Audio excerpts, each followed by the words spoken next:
wetland encroachment by farmers, and high market demand for the sale of grey-crested cranes have led to the decline of the national bird, which has raised fear amongst environmentalists and conservationists in the Kigezi subregion. The depletion of wetlands has forced the crested cranes to move to farmlands in search of food, putting them in conflict with farmers who kill them and epoach them for sale to the neighboring countries of Rwanda and DR.Congo. In the Kigezi subregion, wetlands have been encroached on due to different farming activities. Henry Mtifundinda, program manager of Nature Uganda, says that wetlands have been encroached on due to different farming activities, and as a result, crested cranes close to farmlands, which puts their lives at risk. Thus, the cranes are sometimes being killed through poisoning.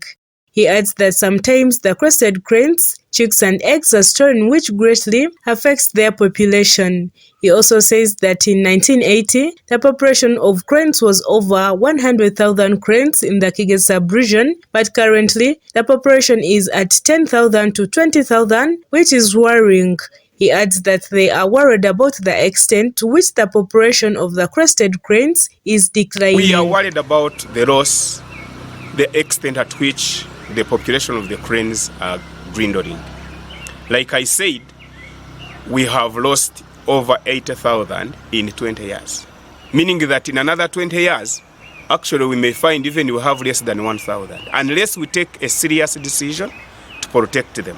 We are too worried that if we don't, we shall only find maybe in the future generation, maybe 20, 30 years, they may only be seeing the Uganda cranes on the what? On the emblem, on the flag, and maybe you see there are very many people using it. In Makerere University, Uganda police are all using the crane on their emblems. We shall only end up only looking at them unless we take a serious decision and government comes and help us as conservationists to ensure that we protect the Uganda cranes. Otherwise, at the end, shall end up having nothing. Mtifundinda also says that the crested cranes are being stolen and taken to neighboring countries of Rwanda and DR.Congo for witchcraft and traditional use, saying that such acts complicate the plight of species with a seriously declining population. He adds that the government should come up with tough measures on wetlands restoration to restore the plight of the cranes. It is true that actually the chicks and even those ones which are bigger are being stolen and taken to Congo, and we understand they are being taken there for cultural purposes and witchcraft. That probably when you have a feather in your house, maybe your wife will not, your husband will not go out, so therefore they will steal the feathers to keep in their houses. Others say some body parts are kept in houses so that they increase their fortunes. Then I think those are the reasons why they are being taken out.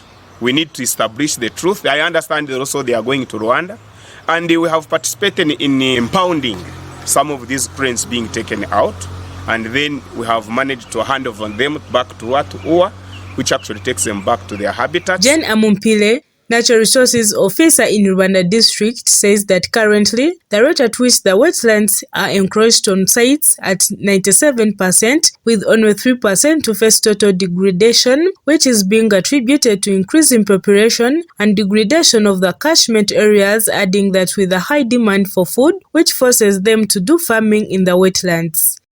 She adds that with the presidential initiative, they are looking at continuous sensitization since communities know the roles of wetlands. Percentage of wetland degradation in Rwanda, currently it stands at approximately 97%, remaining with only 3% to get total degradation.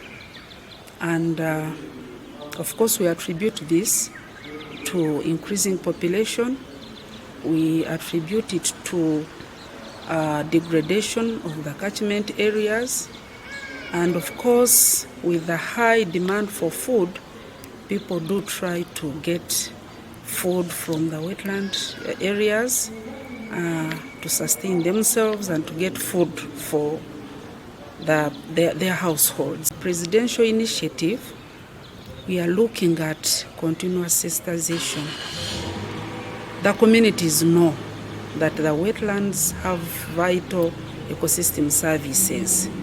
The challenge is getting them to know what those services are and what other alternatives they can utilize to get out of the wetlands. Amumpi adds that currently it's hard to trace crested cranes, especially when there's cultivation or over. They don't have where to stay. They only return when farmers are not farming. Thus they are being threatened, and with time it will be depleted since it has nowhere to stay, which is so worrying. The crested crane nowadays, you cannot trace them.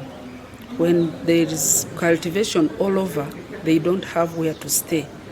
They return only when the wetland has been, rejuvenated during the period when farmers are not cropping, which means they are being threatened. And this being the bird species that is even on our Uganda flag, we treasure it so much, but with time, it will get depleted because it doesn't have a home. Henry Tumwesije, Natural Resources Office of Kabale District, says that we need to take into consideration that wetlands act as a habitat to crested cranes, adding that since they have lost 60% of the wetlands, this means they have also lost 60% of the breeding grounds, especially the crested cranes, since wetlands are the breeding places for the cranes, since it's where they lay eggs from. Because we know that wetlands are the breeding places for these crested cranes. It is where they lay their eggs and it is where they hatch from. So we have drastically seen a reduction in the number of crested cranes here. Either they have shifted or they have been suffocated, and some of them have died. And some of them that have tried to lay eggs, they cannot hatch into the young ones because of the unfavorable conditions. In his address, the president sounded tough on the RDC and parish chiefs to take action on whoever has encroached on the wetlands. With its beauty, the crested crane was chosen in the 1980s to act as a national bird on the Ugandan emblem. A story by John Anamara, Robert Ngamachi for Kigezi TV.